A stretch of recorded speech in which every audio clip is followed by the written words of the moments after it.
Welcome back to the Speaking to the Soul podcast. I'm Charlie, and today we're going to be talking all about human design motivation. And it's a great time to talk about motivation when it's January.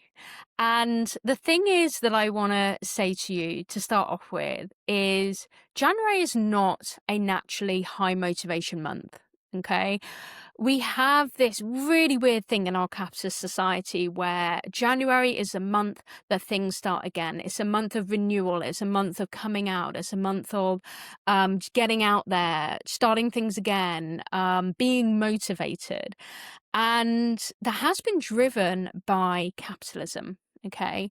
But if you have a look at the astrology of January, especially versus April, we are still in winter months in January, especially obviously if you're in the Northern Hemisphere.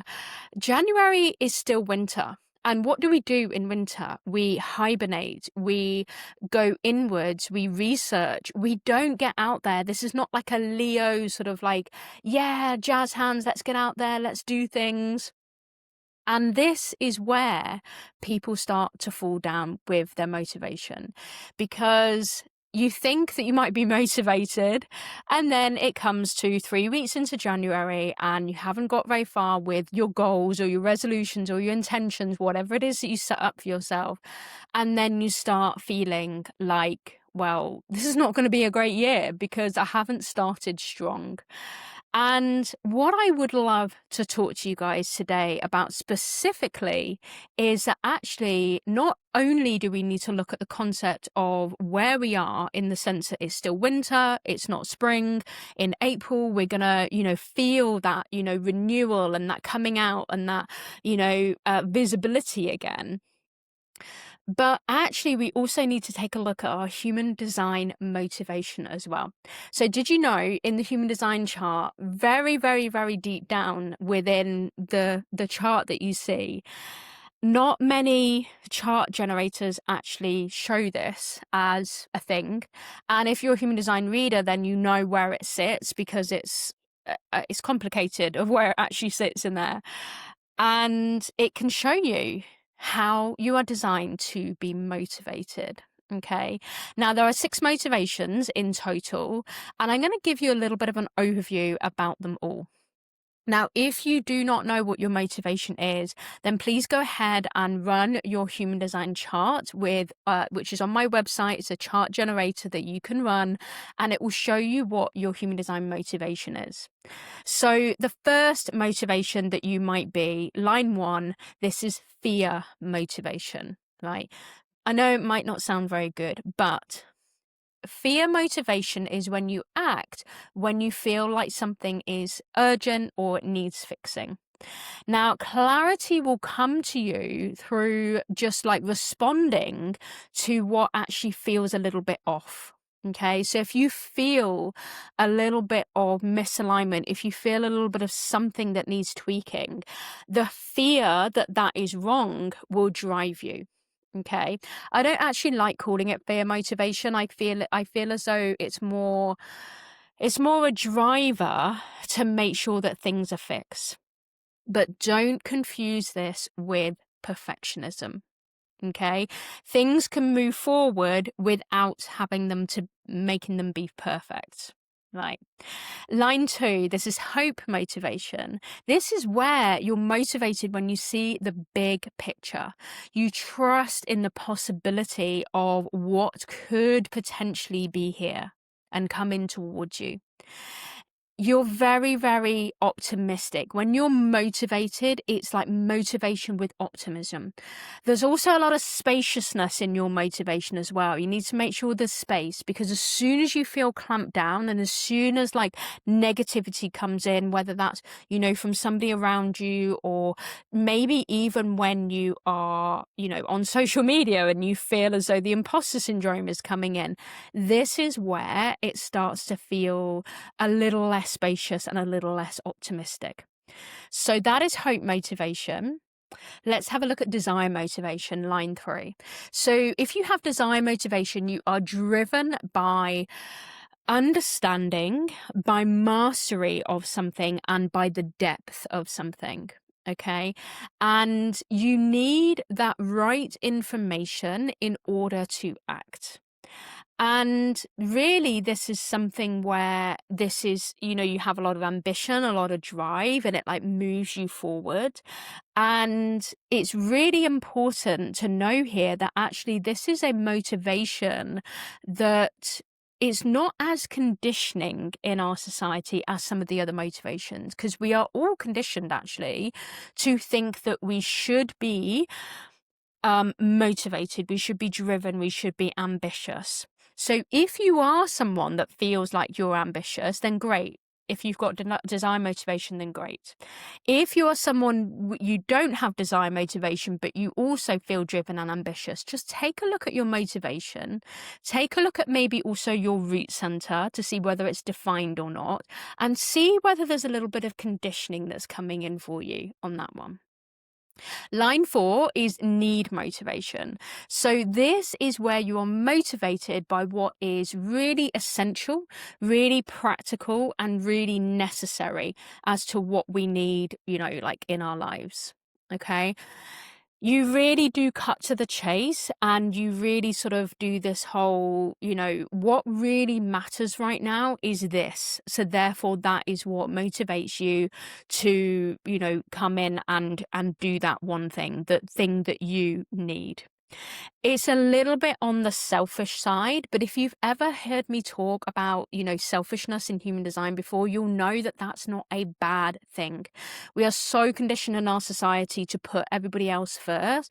And actually, this motivation helps you really to put yourself first and understand what truly matters to you right now is what is going to motivate you. And when you have your motivation and, you're doing what matters to you, everything else will come into place. So it will just fall into place anyway. So line 5 is guilt motivation. So this means that you are motivated by improving systems. You are motivated to correct something that isn't working. You feel really aligned and really purposeful when you're kind of making things better, essentially. So you're kind of like almost fixing things. Okay, so that's guilt motivation. The line 6 is innocent motivation, and this is actually the opposite of desire. And this really is all about surrendering. It's about letting go. You're motivated by like a natural curiosity. You kind of like get absorbed in what feels good for you. Again, slightly on the selfish side, it's an internal sort of like, way of being motivated. And alignment really comes from that surrender, really sort of like, if you're out there and you're pushing and you just really, really desire something and you really want to get that, that is when things do not happen for you. So sit back, relax, surrender, and just know that your motivation will come by just following yourself, following your inner flow. Think of it a little bit like a self-projected projector. That is somebody who follows themselves, follows their inner knowing, their inner compass, right? Or even if you've got your G center defined, you'll know that you are someone who follows that inner compass, but your motivation is innocent. So therefore you're also following that just inner flow and just knowing that things will come to you at the right time. And pushing is basically a conditioning of our society. Now, to go a little bit deeper into this, each of these motivations also has motivation transference as well. Now, transference is actually really important. It sounds, when you read up about it and when I tell you about it today, it sounds as though it's going to be quite bad for you, but it's a good thing. We cannot have light without dark, right? There are always going to be polarities in our life. That is the existence of humanity. That's the existence of human nature, to have, dark and light and, shadow and light and all this sort of stuff. So transference is actually good. So with transference, what I mean is that, and I will go through each of these. So if you are fear motivation, your transference is need. If your need motivation, your transference is fear. If your hope motivation, then your transference is guilt. And if you're guilt motivation, your transference is hope. If your desire motivation, your transference is innocence.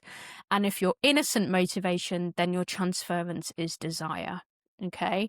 Now, all of these basically is good for you to transfer into the other motivation. Okay, so let's take, for example, for me, I'm desire motivation, and sometimes I will flip into innocence motivation.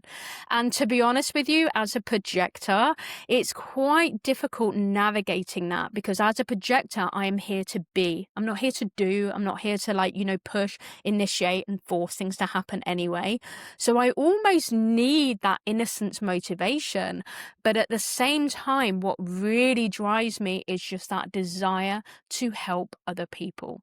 And when I understand that line, that, potential where I might step over that line and become a little bit more innocently motivated, then that is when I know the universe is just showing me, yeah, okay, you slipped into innocence.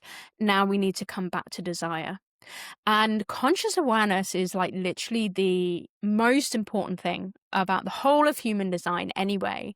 And when you just have that little bit of awareness that you stepped over the line into into the transference, and then you can do things to move yourself back again, that's all you need in your life. And it's not about gaslighting yourself to say, well, I've just transferred. That's a bad thing. Just remember, it's not a bad thing. It's just showing you the other side of the coin. You are desire, but the other side of the coin is innocence. You get to see the other side momentarily before you then step back into your aligned motivation. So I hope that's helped. Let me know if you want any more information around motivation, how you can move forward with your own motivation. And just remember that the human design system is all about understanding your true self so that all of that conditioning out there in the world starts to fall away and you start to really understand your own inner compass, your own internal conviction. And this is what can help you in your life and in your business. Thank you very much for joining me today on the Speaking to the Soul podcast. I will see you next time.